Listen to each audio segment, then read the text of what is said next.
ನಮಸ್ತೆ ಸ್ನೇಹಿತರೆ, ವಿಜಯ ನ್ಯೂಸ್ಗೆ ಸ್ವಾಗತ. ಇಂದು ಚಿಂತಾಮಣಿ ನಗರದಲ್ಲಿ ನಂದಿನಿ ಐಸ್ ಕ್ರೀಂ ಫ್ಯಾಕ್ಟರಿಗೆ ಭೂಮಿ ಪೂಜೆ ನೆರವೇರಿಸಲಾಯಿತು.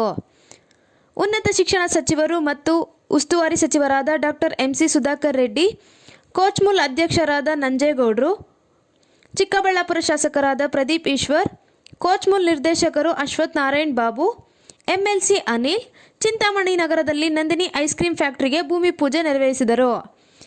ಚಿಂತಾಮಣಿ ನಗರದ ಕೋಚ್ಮುಲ್ ನಿರ್ದೇಶಕರು ಅಶ್ವಥ್ ನಾರಾಯಣ್ ಬಾಬು ಮಾತನಾಡಿ, ಸುಮಾರು 60 ಕೋಟಿ ರೂಪಾಯಿ ವೆಚ್ಚದಲ್ಲಿ ನಂದಿನಿ ಐಸ್ ಕ್ರೀಂ ಫ್ಯಾಕ್ಟರಿಯನ್ನು ನಿರ್ಮಾಣಗೊಳ್ಳಲಿದೆ ಎಂದು ತಿಳಿಸಿದರು. ವಿಜಯ ನ್ಯೂಸ್ ಚಿಂತಾಮಣಿ.